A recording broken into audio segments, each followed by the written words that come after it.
안녕하세요, 남상입니다. 아니요, 오른서핑입니다. 오른서핑이죠, 오늘은. 저희 제 구독자분 중에 한 분이 언제쯤 롱보드에서 또 미드랭스 또는 숏보드로 넘어가는 게 좋은가요? 라고 저한테 이제 여쭤봐 주셨어요, 댓글로. 그래서 그거에 대한 피드백을 제가 드리려고 하는데, 오늘 되게 제가 11시 수업까지 하고 오늘은 되게 피곤한데, 한번 이야기를 해보도록 하겠습니다. 먼저, 보드의 종류에 대해서 이해를 하고 있어야겠죠. 숫자가 또 다 반대로 됐네요. 자, 이게 이제 9피트 이상을 롱보드라고 하죠. 롱보드라고 하고, 9피트 이상의 뭐 건보드 이런 거는 얘기하지 않도록 하겠습니다. 그 다음에 보통, 롱보드 이하를 이제 여러 가지 명칭이 많은데, 일단, 8피트, 7피트 정도 되는 것들을 이제 좀 크게 펌보드라 그래요. 펌보드. 그리고 이제 6피트 블라블라블라 이하. 근데 꼭 이게 피트 단위라 피트가 12로 넘어가게 되면 7로 넘어가거든요. 예를 들어 6.11까지는 괜찮은데 6.12 하면 7피트랑 동일한 게 돼요. 12진수라고 하죠. 네, 그렇기 때문에 6점 몇 블라블라라고 하지만 실제로 뭐 대회 국내 대회 기준이지만 좀 다를 때가 있는데 뭐 6.4피트, 6.6피트 이상은 숏보드를 안 치는 경우도 있습니다. 그래서 뭐 한 6점 중반대에서 그 이하를 이제 숏보드라고 또 이야기를 하는데 뻔보드, 숏보드. 그다음에 뭔가 되게 애매해. 숏보드랑 뻔을 나누기도 애매하고 뻔은인데 약간 좀 퍼포먼스 트리핀은 아니고 뭐라 그럴까 되게 클래식한 느낌으로 탈 수 있는 보드랄까. 미드랭스 정의가 저도 잘 뭔지 모르겠는데 그 되게 애매한 구간에 있는 보드들이 있습니다. 6.10몇, 6.10몇에서 보통 7몇 대가 가장 미드랭스가 흔하죠. 8.몇은 미드랭스하고 잘 안 하는 걸로 알고 있어요. 미드랭스랑 펌보드 차이가 자세하게 뭔지 모르는데 오늘은 뭐 이거 보드의 용어 정리에 대한 게 아니니까 나중에 공부해서 제가 그거는 이야기 말씀드리도록 하고, 그리고 이제 6피트 이제 미만대 숏보드라고 하고 또 이제 뭐 PC보드라고도 하죠. 이렇게 찍찍찍 물고기처럼 돼 있는 거. PC보드는 보통 6피트 미만대예요. 보통 커스텀하지 않으면 6피트 이상의 PC는 많이 없고 PC는 4피트 때도 있고요. 5피트 초반대가 많죠. 5.6, 5.4, 5.2. 그다음에 진짜 빵빵하고 똥똥한 PC보드들은 뭐 4점 후반대도 있고. 어쨌든 뭐 보드의 종류가 이렇게 있는데 대부분은 다 롱보드를 타죠. 롱보드. 왜 롱보드를 타는가? 이것도 알아두면 좋을 것 같아요. 사실 해외에서는요, 롱보드로 입문하지 않는 사람들도 굉장히 많습니다. 뻔보드로 입문하는 사람도 있고요. 바로 숏보드를 타시는 분도 있고, 바로 PC보드를 타시는 분도 있고. 요점 이거예요. 근데 왜 우리나라 롱보드로 하는가? 예전에 제가 네이버 오린서핑이라고 검색하시면 거기에 숏보드로 넘어가는 시기나 또는 왜 롱보드로 입문을 해야 되는가에 대해 글을 쓴 적이 있는데 쉽기 때문이에요. 서핑과 친해지기도 쉽고 또 한국의 특성상 컬이 서고 좋은 파도가 좀 적당히 좋은 파도가 한 가슴쯤 오는 어깨쯤 오는 한 헤드라인 딱 되는 컬이 서는 좋은 파도가 밀려온다면 굳이 저는 롱보드를 입문할 필요가 없다고 생각해요. 그런 파도가 늘 자주 온다면. 늘 자주 파도를 탈 수 있는 환경 속에서는 얼마든지 빠르게 성장할 수 있으니까요. 근데 그렇지 못한 경우가 많아요. 한국 상황상. 또 제주도는 또 예외입니다. 제주도는 여름 시즌 파도가 너무 좋기 때문에 지금도 차트 보니까 아주 좋게 올라가고 있고요. 거기서 입문을 한다면 굳이 롱보드를 입문할 필요는 없겠죠.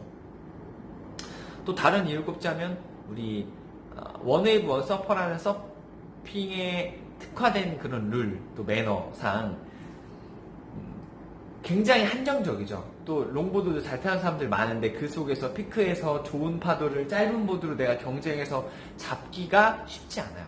그렇기 때문에 이제 롱보드를 입문하는 경우가 많은데 많은 분들이 궁금해합니다. 하지만 저는 롱보드 말고 짧은 보드를 타고 싶고요. 멋있어 보이고 그게 가장 큰 이유죠. 또는 또 화려해 보이고 또 뭐 이동도 편리하고 하니까 저는 짧은 보드를 타고 싶어요. 근데 뭐 바로 숏보드로 내려가기가 어려울 것 같으니까 중간에 되는 뭐 펌보드나 미드랭스를 타고 싶습니다 하시는 분들이 굉장히 많아요. 이제 저한테 문의 주신 답글로는 정보가 많이 부족해요 라고 이제 말씀을 하셔서 혹시 어떻게 생각하시나요? 저한테 여쭤본 건데, 정보가 부족할 수밖에, 유저가 많이 없으니까. 왜? 굉장히 애매한 마의 구간이라 차라리 숏보드를 탈 거면 파도 좋고 큰 날 또는 뭐 제주도 가서 또 커리 쓰는 그 포인트에서 모여서 또 타면 됩니다. 근데 미드랭스를 타자니 약간 또 롱보드들이랑 경쟁하기에는 너무 힘들고 막 패들링도 딸리고 뭔가 보드에 대한 숙지도 부족해가지고 어렵고 굉장히 애매해요. 이름부터 미들이야. 그리고 뻔보드 재밌어서 뻔이라 얘기하지만 굉장히 애매한 게 뭐냐면, 조금만 다른 시각으로 바라본다면 이거는 롱보드도 아니고 숏보드도 아니야. 그 애매하게 중간에 있어서 이도저도 아닌 걸 느낄 확률이 가장 높습니다. 특히 입문자분들. 숙련된 사람이야? 진짜, 롱보드에 약간 그런 둔한 감도, 둔하지 않으면서도 약간 되게 라이트하고 가볍고 컨트롤도 용이한데, 숏보드처럼 뭐 굉장히 날창날창하지 않고 되게 재밌다라고 하면 뻔보드나 뭐 미드랭스 이런 얘기가 되겠지만, 입문자 입장에서는 사실 이도저도 아니고 굉장히 어려운 보드에 속하는 타입이라고 이야기할 수 있죠. 그러면, 자, 언제 넘어가는 게 좋은가? 저는 그렇게 생각해요. 일단 보드가 짧아지고 띵해지면서 부력이 낮아지기 때문에 패들링에 대해서 무력감을 절대 느끼면 안 됩니다. 첫 번째 조건은요, 좀 써볼까요? 그래서 언제 넘어가야 되는가? 첫 번째 조건은 패들링. 이건 반대로 돼가지고 그냥 이야기로 들어주세요. 첫 번째 조건은 패들링입니다. 압도적인 패들링을 가져야만 하고, 미드랭스 보드라고 내가 엎드리는 위치나 이런 거에 착각과 오류를 일으키지 않을 만큼 정확하게 알고 파악하고 있어야만 해요. 뭐 그거는 미드랭스를 구매하시고 난 후에 그 미드랭스에 맞춰서 압도적인 패들링을 연습하신다든가, 매일 뭐 주말에 가셔서 3km씩 패들링을 또는 방파제를 계속 찍고 온다든가, 이런 트레이닝을 한다면 얼마든지 커버할 수 있는 부분인 거고. 두 번째,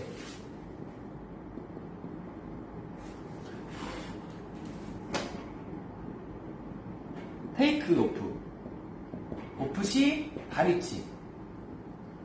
미드랭스가 짧잖아요. 짧고 띵합니다. 굉장히 얇아요. 좀 상대적으로 롱보드구나. 근데 만약에 테이크오프 할 때 바리치가 스트링거 정 가운데 제대로 안 온다든가, 또 당연히 미드랭스 같은 경우는 뒷발의 위치가 생각보다 좀 뒤쪽에 있을 거고요. 그 다음 길이가 짧아서 내 명치쯤에 앞발이 올 건데, 그랬을 때 제 무게중심이 테이크오프 완성 직후의 무게중심이 스탠스 자세가 앞발에 꽤 많이 실려 있으면서 낮은 자세를 유지하고 있지 않다면 무조건 넘어지거나 속도를 뒷브레이크 줘가지고 다 속도를 잃어버리는 경우가 허다할 거예요.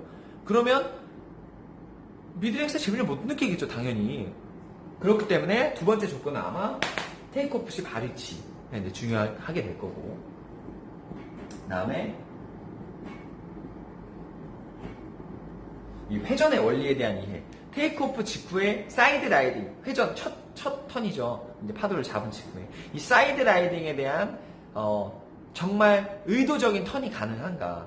사이드 라이딩 뽀록으로 되는 거 말고 정말 내가 의도해서 오른쪽으로 가고 왼쪽으로 가는 이런 방식의 보드를 스무스하게 내려가면서 밀고 일어나면서 다시 탑으로 위치하는 사이드 라이딩이 가능한가? 이 부분 나중에 제가 또 이 부분만 제가 설명을 드리도록 할게요. 사이드 라이딩의 심화편이라고도 할 수 있는데, 어쨌든 그래서 턴의 원리에 대한 정확한 이해, 여기는 즉 컴팩트도 쭉 자유자재로 할 수 있어야 된다고 저는 생각합니다. 그 다음에 마지막 네 번째가요, 롱보드로 업다운이라 하면은 이제 바텀이랑 탑을 좀 자유자재로 면을 이용할 수 있는 건데, 크게 이야기하면 바텀에서 탑 이렇게 올라가 업다운이라고 하지만, 좀 테크닉적으로 설명한다면 이 업다운은요, 사실 가속을 내는 부분이에요. 가속을 내면서 내가 파도가 예를 들어 꽂히 이렇게 많이 뽀개지는 구간에서 업다운을 쳐서 리핑을 하면서 뛰어나간다든가, 또는 내가 원하는 기술이 있어. 약간 누우면서 컵백을 치고 싶다는 거죠. 한 방, 임팩트 있는 한 방, 뭐 리엔트리 탑턴 치든가 막 컵백을 멋있게 한다든가 하는 그런 임팩트 있는 한 방을 하기 위해서 거기까지 뭐 가속을 낸다거나 이동을 하는 걸 저는 업다운이라고 생각을 하거든요. 그냥 업다운 자체가 사실 기술은 아니라고 생각해요. 그래서 그런 그 기술이 아니라고 생각하는 그 업다운을 자유자재로 할 수 있는가, 꽤 보드에 대한 이해도가 높아야 되거든요. 사실 이거는 배우지 않으면 그냥 자기 혼자 익히면서 한국에서 그것도 이거를 여기까지 숙지해 나가기는 솔직히 쉽지 않아요. 그래서 미드랭스 유저가 많이 없는 거예요. 오히려 잘 타는 사람이, 롱보드고 숏보드고 이미 보드에 대한 이해도, 또 파도에 대한 이해도가 굉장히 높은 사람이 아무거나 주면 다 잘 탑니다. 뭐 코커보드를 주든 아니면 뭐 숏보드를 주든 롱보드를 주든 뭐 아무보다 저도 보드 잘 타요. 그런 사람들이 미드랭스의 재미를 느끼면서 이렇게 가지고 타게 되는데, 오히려 롱보드를 타는 이제 막 얼마 안 된 입문자분들이 미드랭스로 넘어온다. 이거는 고생을 사서 하는, 또는 보드를 사자마자 얼마 안 돼서 그 극심한 스트레스를 받으면서 파는 가장 지름길이 되지 않을까. 사지 말라는 이야기는 아니에요. 그러면 해결책을 제가 말씀드릴게요. 그러면 저는 미드랭스 너무 타고 싶어요. 그럼 어떻게 해야 되나요? 보드 사세요. 가급적 중고로 사시고요. 비싼 거 사지 마세요. 빙보드, 뭐 브랜드 이런 거 사지 마시고, 뭐 발리나 어디 해외에 가서 가급적 저렴한 거, 뭐 금액이 크게 구애받지 않으신 분들은 뭐 명품 좋은 거 사셔도 상관없지만, 좋은 걸 사신 다음에 뭘 연습하냐, 일단 압도적인 패들링을 위해서 정말 힘들겠지만 그 보드를 가지고 패들링을 미친듯이 연습하세요. 패들링이라도 씌워주면 일단 절반은 성공한 겁니다. 자, 그런 다음에 그 보드 미드랭스에 걸맞는 내 엎드릴 위치를 알았으면 이제 핀을 빼고, 핀을 껴도 됩니다. 집으로 가지고 오세요. 또는 이제 모래사장 옆에다가 두시고요. 정확한 발위치에 테이크오프와 또는 정확한 발위치에 테이크오프 또는 내 스탠스, 테이크오프를 완성한 직후의 자세가 정확하게 만들어지는가, 미친듯이 연습하세요. 파도 위에서 뭐 해보려고 하면 절대 안 되죠. 잘 타지는 못하는데 파도 위에서 연습을 한다고? 말도 안 되는 소리죠. 지상에서 압도적으로 이미 정확한 포지션의 세팅을 끝내야 됩니다. 그런 다음에 이제 턴의 원리에 대한 이해는 할 수 있어요. 근데 이거는 조금 제 생각엔 도움을 받는 게 좋습니다. 좀 전문가에게 찾아가서 코칭을 받는다든가, 코칭을 받아야지만 이건 이해를 할 수 있고, 동작에 대한 원리와 이런 이미지 트레이닝의 숙지가 아마 좀 도움이 많이 될 것 같아요. 업다운도 마찬가지고요. 그래서 일단 어쨌든 지름신을 들여서 하고 난 다음에 이 2개 정도는 우리가 스스로 압도적으로 향상될 수 있도록 연습하는 게 좋다. 그러면 이 뒤에 건 크게 어려워지지 않거든요, 사실. 그래서 제 생각에 미드랭스는 이렇습니다. 사고 싶으면 사야죠. 돈을 낭비하는 게 있더라도. 저는 발리에 있을 때 중고보드를요 30장, 40장 탄 것 같아요. 숏보드도 타고, PC도 타고, 5.2, 5.3, 5.4도 타고, 제 키에 170, 제가 5에 체중이 한 70kg 정도 나가는데, 숏보드도 짧은 것도 타고, 또 커스텀도 맞춰보고, 두께도 막 조절해보고, 그러면서 이제 깨달은 바가 많이 있는데, 결국에 자기한테 맞는 보드를 찾는 게 쉽지 않아요. 자기한테 맞는 보드가 있다 하지만, 그래서 먼저 이게 중요해요. 어떤 보드를 타든 기본이 되는 패들링과 테이크오프는 명확하고 정확하게 할 수 있는 능력을 갖춘다면, 나중에 보드가 좀 달라지는 건 또 그거에 맞게 약간의 훈련만 하면 되거든요. 그래서 가장 기본이 중요하다. 오늘도 또 기본에 대한 이야기였네요. 파이팅!